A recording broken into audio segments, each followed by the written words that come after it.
Hi guys, welcome back to our Prog8 programming for the 6502 video series. Today we're in our third episode of, fourth episode. Is that fourth episode, Andrew? Is that right? Yes. Fourth episode. So I need to get that right, guys. Fourth episode of our Prog8 programming series. Last episode, we introduced my first game, 6502 Fart Bombs.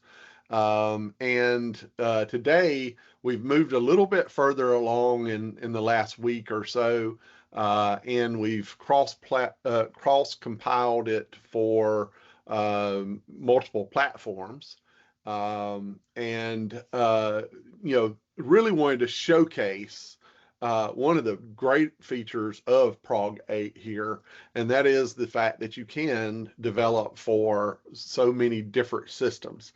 And, from a technical aspect, we're going to have Andrew go into kind of a little deeper dive into the Prog8 environment itself. I'm going to cover just, what I did in the 6502 fart bombs scenario, and we'll start with this screen here. I've actually got the six systems that we have ported it to so far.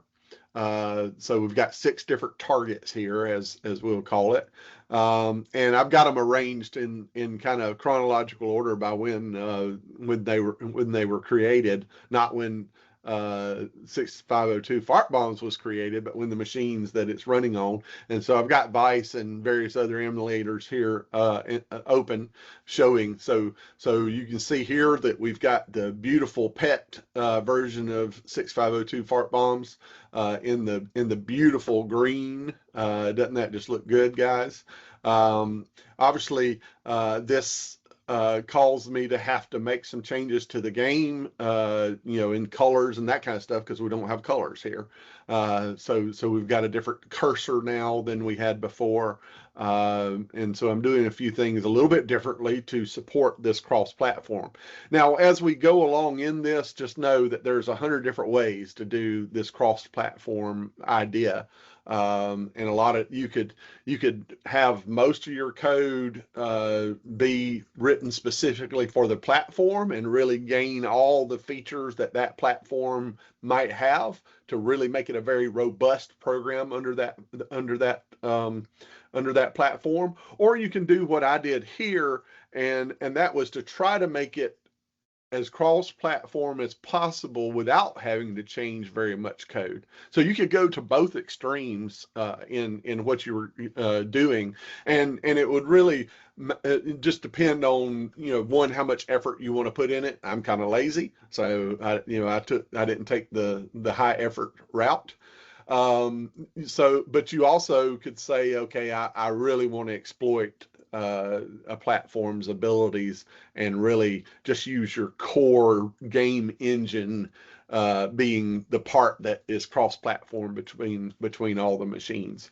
So we're gonna go in this, what I would consider trying to make it as little code difference as possible, is kind of what I have done in my implementation of that. So without further ado, let me just go through these these systems one more time. This is the PET version, right? So we've got it loaded on the PET. This is the Vic-20 version, so it's running on a Vic-20. This is the original under Commodore 64, Commodore 64. You'll notice that it's looking a little bit different than it did before, because again, dressed it up a little bit, changed the cursor, some of those things. Here's it running on the 128. And by the way, I've added difficulty levels now in this, so most of these are set to difficulty level 2. Just for a contrast, I did a difficulty level 3 on the 128, just to show the bigger grid that you could do here. We have the +4. So obviously that's any of the TED, either of the TED chip machines. So it'll run on a Plus4, it'll run on a C16. So I guess we could say it's actually ported for 7 machines if you want to call the C16 a different machine. So it is under the C16's limit, so it will run on either machine. And then finally down here, we've got the X16. Now I've got the X16 shrunk down pretty small, so it's adding a little hash looking grid to the pattern here. It technically is not that much different than the others. There it is, full screen. I have to say the X16, is quite vibrant. It's a nice looking screen there. Maybe I might be excited about making a few more things for the X16, but the old 64 is my love, I have to say. So anyway, so we've got these 6 or 7 machines, if you will, that we've got it ported to currently. So I'm going to bring up the code and just kind of real quickly run through the real structure change that went in this. By the way, my GitHub is going to be listed down at the bottom in the description on the video, so you can of course go back and look and see in detail what changes I made from the first commit to the end. All of the code is there, so I'm not, and of course the releases are there as well. So you'll see that down in my in the description on the video. So I'm going to bring up the IntelliJ, which is where I've been programming all this, and I want to go up here to the folders, and that's what we're going to concentrate on right now. We'll look at the code here in a minute, but when I originally started this I had under the source. I had each one of these systems listed, but I had not actually done it, and so or made changes to it. So most of the code at the time existed in this main P8 file here, and last time when we went over my game, we stayed in the main.p8. That's where all of our code was. Of course, it had includes and was bringing in things from the core Prog8 environment, but for the most part, it was all of the code existed. My code existed in the main P8. So these other systems are systems that I wanted to program for, and you'll notice one that's listed there, Mega 65. I'd love to get to that one, Andrew, one day. So that is one more thing that's on my bucket list, is I want to make fart bombs run on the Mega 65, not in the Commodore deal, but in the native Mega 65. The Mega 65 will emulate a 64, so and some other systems, but we want to do it in the Mega 65 proper. And so, when we look at this setup here, I just want to point out the fact that in our source folder, we've got our main P8, and then in the root directory of I guess you'd say the root of the source, it's not really the root directory, but in the source directory. And then we've got subfolders under source for each one of the systems. And in each one of these system folders, or machine folders, if you will, that we've targeted, we've got this platform.p8 file that holds the code for those individual systems to make those to explain what's different about them. Okay. And so let's take a look. First of all, I want to point out, let me go to the main file here and say some of the changes. I'm not going to go through all the changes of this main, because I did make quite a few changes to make the game cross-platform, to fix some bugs and some various other things. But I'm just going to point out what makes this a cross-platform code. Right, the parts that I changed majorly to make that happen. Again, see my GitHub if you want to see it in detail. But the first thing I want to point out is we're importing this platform. right? And so when it's importing the platform, and again, I'm going to let Andrew get into some of the detail on the technical side of it, but basically this import platform is importing it based on what machine that that's when it brings in these individual platform files and includes them or imports them depending on which machine is being compiled. And so the make file makes that happen and pulls in the correct platform. Um, and so in our main sub start, right? Remember we talked about the fact that in Prog8 we always have a main routine, and then we've got sub routine of start within it, and that you always have that structure. But in our game, we set up this loop where we're constantly doing until we exit the game, right? So we're just running around in this game loop.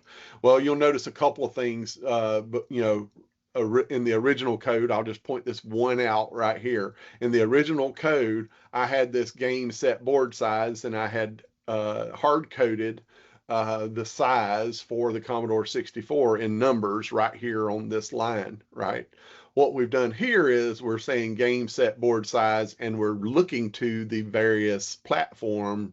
We're looking to those those variables in the platform file because we've got the each platform. Obviously, a VIC-20 can't show as many characters as a Commodore 64, and so we've got all of that going on there that we need to describe how the VIC-20 looks versus how the Commodore 64 looks. And so when we have this platform dot in the thing, it says, hey, go over to that other platform. So we're going to jump over from here, and I'll just kind of point that out. So this is referring to that include for the platform. And we've got various places down through through the code where I'm referring to the platform file and telling it to call a subroutine in the or to pull a variable from that platform. Okay, so just real quickly, we'll go to the VIC-20 platform, and I'll just show you this one. So this is what the VIC-20 platform file looks like. So obviously, one of the things that I wanted to capture is how big is the screen, right?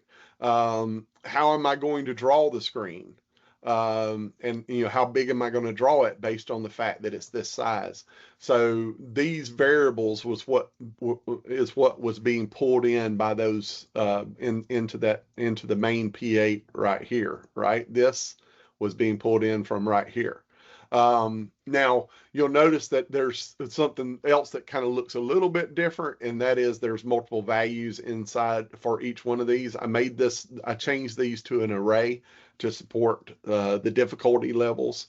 Again, I'm not going to jump all the way into that and explain all that, but suffice it to say, when I call this over here and I choose a level, it's just getting, like, if it's difficulty level 1, it's getting these values and feeding it into that call from the main P8.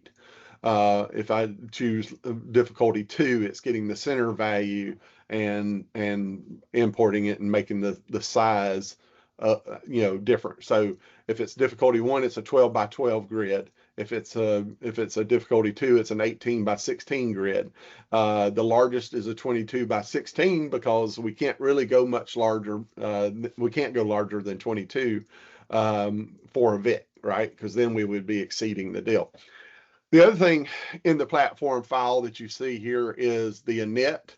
The way the border colors and all of those variables that exist in the memory map and the ROMs that are present in each one of these platforms, that stuff is a little bit different. So we have to call it differently for each machine. So if we're going to set the background and the border color and all that, then we're going to have to call a different set, right? Another thing that's different across the machines, when we use our random function to create our bombs, different machines have a different place that you might want to use to seed the random function to make sure that it you know, really is as random as these systems can be.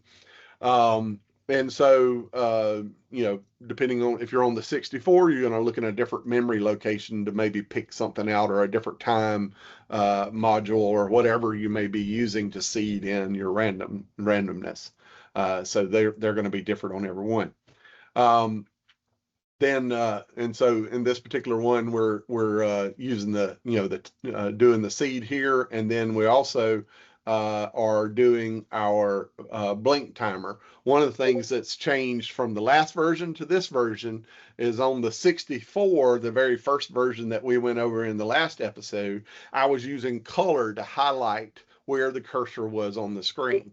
Obviously, making it cross-platform for PET that doesn't have color, that doesn't work. So I had to change it, and I chose to make it a blinking cursor. And so this is just the blink timer. Again, it's using that to, you know, based on system to determine how fast to blink. Because if we need to know how fast the machine's running. In that particular case, the X16's running at, I think, 8 megahertz, or yeah, it's running 8 megahertz, whereas the 64 is normally, if it's not accelerated, is normally running in 1 megahertz. And so the system has to know that those two machines are running at different speeds, right? So again, something that has to be in the platform file. The other thing is, you know, in that very first screen that comes up on my game is the splash screen that shows the title and the instructions and all of that. That looks different depending on which machine it's on. The Vic-20 doesn't have a lot of space left over, so I don't draw as much using it as I do on a 64. So I put more characters on the screen when it's a 64 than I do if it's a 128. So like this, I'll show you. So this splashback right here is totally empty on the Vic-20 because I don't really have any room to put anything else on the screen. But if I jump over here to the C64 version and I come down here to this splash, you'll see where I'm throwing some characters up on the screen. Again, you know, the 64 can do this while the Vic-20 doesn't have anything there. All right. The other thing too, the next thing we got here is just, we decided, and this is thank you to Andrew on this. He contributed this part. We really felt like we needed to make it a little more readable on the colors. And be able to define those based on platform, because believe it or not, the colors are very different depending on which machine you're on. And so I was actually not aware of how much they were different before I started programming this, because I've never really played with some of the colors on like the Plus4, for example. You know, I haven't had a ton of experience in that environment, so it was very different. Of course, the PET itself doesn't have any colors, and so this has to be different on the different machines. But you'll notice this number pattern here is a little bit different than the number pattern down here, you know, depending on which machine we're on. If we're on the Vic-20, a little bit different. You know, if you're on the C16, a little bit different. I think it's actually the C16 is pretty close to the 64, I think, but it is different though. One of the things that we did, you'll notice that, or Andrew did, is he put both variations of gray in the thing because nobody knows how to spell gray. Even I do. Sometimes you were talking about how it's most common in here versus there, Andrew, when we were talking about this before. It's really made me realize that sometimes I use an E and sometimes I use an A, and there's no rhyme or reason why I do. So I just use one of them. But anyway, that pretty much rounds out what we have in the platform file. So this is just very wanted to point out that really the difference in, you know, most of the code is still in the main.p8, right? So we still have all these lines of code in the main P8. And then in the platform files, we really don't have that much. It's a little more than a screen. Maybe it's a screen and a half, 2 screens full of code, and it's pretty sparse because it's mostly just variables and just a few subroutines that we've used to make these various platforms a little bit, to accentuate their characteristics, I guess you'd say. And so, you can say we did put. I guess we did have the color in the PET, but so this is a good point though. We do have to define if we use it in the main, it has to be defined in each one of our platforms, even if it's not being used. So right? Is that a good way to say that, Andrew? Yeah, if you reference it, it has to be. Yeah, it has to be used. Yeah, so this is a good example right here. On the PET, I didn't need anything in the init because what I was doing on the init is setting the background color and the border color. Well, the PET doesn't have any color, so there's no reason to call anything in init. But because the init is called, platform.init is called over here in the main. Let's see, let me go to the top. There's a fast way to get up to the top besides scrolling. But anyway, so when we call platform.init right here, even if our platform file doesn't need an init, we've got to put one in it just so that this call can go through and doesn't pull up and doesn't not compile. At least the way that we're currently doing the cross-platform, right? I guess that's a point, right? The great thing about Prog8 is I can use it to write a program for any one of these machines. I can also use it to write a program that will run on that'll compile for all of these machines at one time. That doesn't mean I have to, right? I could write a discrete program for each and every machine and not do any of this work to make it compilable across multiple machines. So that's the great thing about Prog8 is you have the freedom to do it how you need to do it based on the product that you're trying to produce. So that, again, I'm going to turn this over to Andrew. He's going to get into some of the, a little more in depth on how the targets work out in the background of Prog8. I just wanted to show you what my code looked like and how we structured it. Again, we didn't have to structure it this way, but how we structured it. If you have any questions or comments or whatever, one, look at my GitHub that I've got listed down in the description. Two, ask questions or make comments down in the comment section, and we'll do our best to answer it. And then beyond that, if you really like Prog8, join the group on Discord. If you join the the Commander X16 Discord server, there is a channel inside of that where most of the chat or discussion on Prog8 is. So it's a great place and a great resource. So join us. Start programming in Prog8. That's what we want you to do. It's a great system. With that, I'm going to turn it over to Andrew. All right, thanks. Let me share my screen here real quick.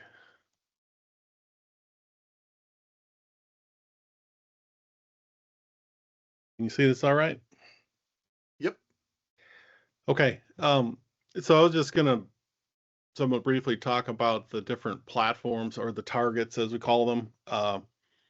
And of the 6 that were listed, 2 of them, the Vic-20 and the Plus4, which also supports the Commodore 16, but those 2 are what we're calling custom targets or external targets. They're not officially supported in the Prog8 compiler.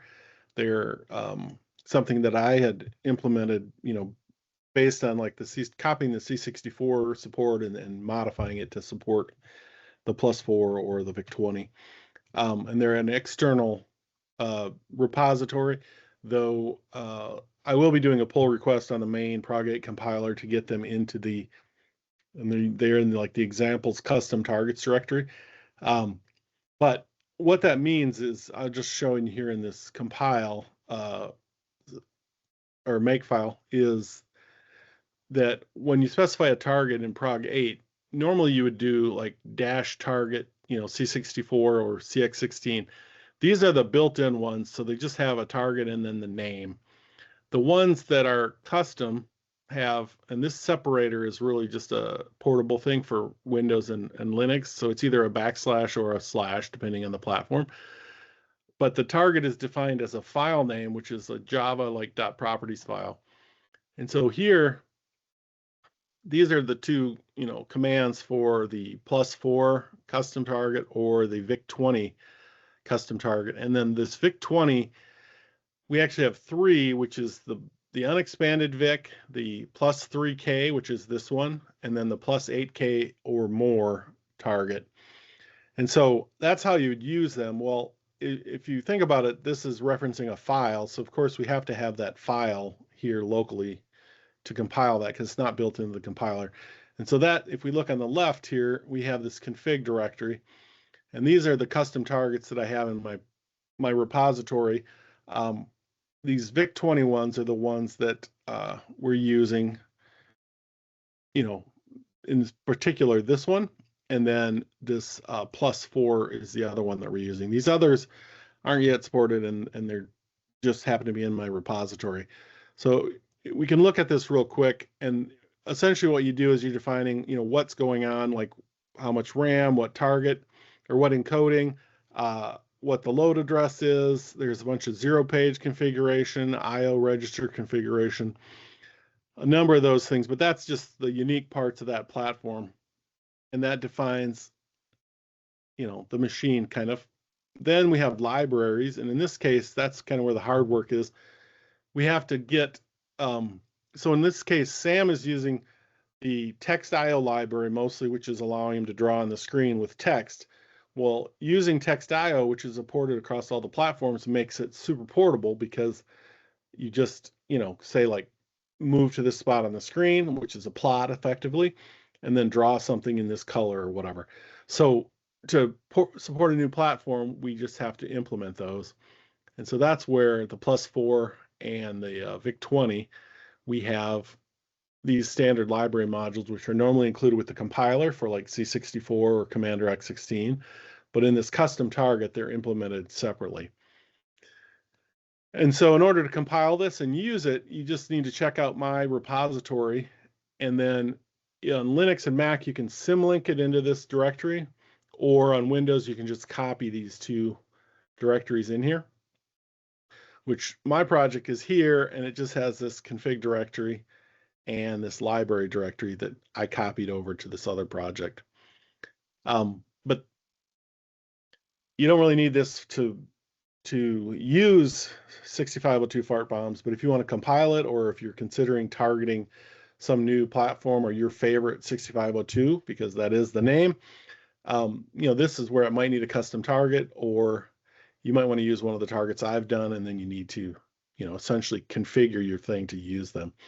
And so for your targets, we can put the link down at the bottom for that. Yeah, okay. Absolutely. In the description of the video. Yeah. We'll have a link here, but they're out on my GitHub, and as you can see in this directory, I have a few others that are unrelated to this particular project, but and if people have suggestions for more, we'll work on those.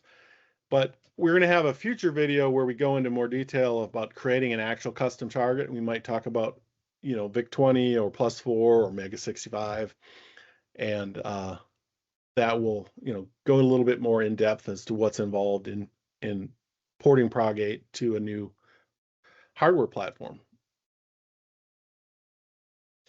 But that's I think that's kind of a good overview of custom targets, and just highlighting that you will need to install the custom target in order to compile this, but of course you won't need it to run the pre-built releases that Sam's making.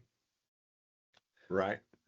Yeah, that's a good point. If you want to play any of these games, you can see the release folder there is in on my GitHub. Right now, this is in the dev that we're showing on the screen here, but it'll be in the main branch by the time you see this video. Um, but I don't know that there's really that's the main thing that I wanted to cover. You got anything else that you feel needs explanation, or I guess No, we I could think, show some of the actually play the game and show some of the changes that I made, I guess. yeah, I think a walkthrough and maybe say Plus4 or Vic-20, one of the targets that is custom, would be fun. But Yeah, I also like the PET. I really like the green screen. let's do the pet. I just want to. All I right, just I'll have I'll a give this hankering back to for a you. pet today, so we'll do the pet, and I'll let me share my screen here and Yep. um, let's see here. Okay, let me minimize this, and let's pick on the pet here. All right, so I'm going to start a new game here, and just to start over. But one of the things that's a little different than what you've seen before is, and this is version 1.5.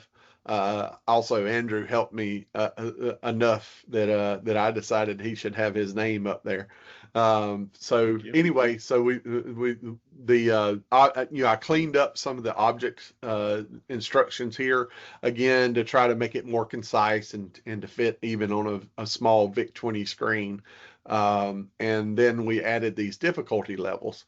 So if you choose difficulty level 1, you get a fairly small grid with a fairly small number of bombs to get. Of course, this will vary slightly depending on the randomness, right? But maybe simple enough that a child can do it, or if you just want to zoom through one and only have 2 minutes, it's a good way to zoom through one. And I'm gonna hit new and say new game, and so if you choose difficulty level 2, then you get a little bit bigger grid. You get a few more bombs, obviously, to go and to figure out. And then if you do difficulty level 3, then you get there's pretty much as I can get on the screen at one time and still make it look good. I do like borders. Anyway, maybe you don't want to do more than this anyway, but the way, it's the game still works like it always did. You just have an X for a cursor instead of the blinking, instead of the color on the 64, right? And then, it still clears the same way. You can use the arrows or the WASD to move around and just kind of clear your tiles. And of course you hit F for flagging. You can flag that tile there, saying that there looks like there's probably a bomb there, right? Pretty nice. Another addition that we did. Or that I did is, besides all these, I added down here when we leave, before, whenever you left, it would bomb you out and just maybe drop the cursor right here with a ready right here on the screen with all these characters, and so you would have a hard time running it. Now I've got it to where when you leave the game, it just thanks you for playing, and it leaves you at a ready prompt where you could run it and just go right back into it. Normally, there we go. I hit the guys. I accidentally hit the cursor key at the same time that I hit the enter. Anyway, wasn't watching what I was doing, but anyway, so you could rerun it if you want to. Other than that, there's not a lot of changes, right? Most of these changes were really just so that the screen drawing would work well across all the different platforms. Whether you're doing it here or not. I will, I'm going to run one more, Andrew. I'm going to run the X16 just because it's got a bigger screen, and so you could actually make it a little more difficult if we run it on the 16. So if you're playing the X16 version, I'll say no here and do a new game. I mean, new and do a new game here. And I'm going to do difficulty level 3. You get a pretty big grid. I need to up the difficulty on this. I probably will be by the time y'all get this. It's only getting about 54 bombs in this big grid. That's not enough. So we need to up the difficulty in that. And really make it an expert level. Maybe we add make it add a 4th level at some point, but instead of just 1, 2, 3, or we make number 3 more difficult. Maybe y'all give me a vote in the comments down below. Do you want it more difficult or do you want it easier? Do you want to see it at 80 by 60 on a Commander X16? Yeah, we could go even bigger. Do you really want an 80 column 128 or an 80 column X16? Although the 80 column on the X16 probably is easier to do than the 80 column on the 128. I don't know. But yeah, but you could be there all day with that many bombs. Yeah, probably so. So anyway, that's it, guys. Just really wanted to show off the program here. I'm gonna kill myself probably. Let's see if there's any bombs in the first column. Nope. Got lucky. I'm getting real lucky. Well, there we go. There we go. Blew myself up. So anyway, guys, if you like the game, if you'd like to see something else, changes to it, I'm still planning on maybe a future version adding sound, a future version maybe adding some controllers or a mouse. So stay tuned for that. We'll probably, I think probably, we'll see if there's another video in this series or not, but we definitely are going to keep on training people on Prog8 because we love the language and we think you will too. So stay tuned and we'll keep producing videos as long as y'all keep watching. Thank you.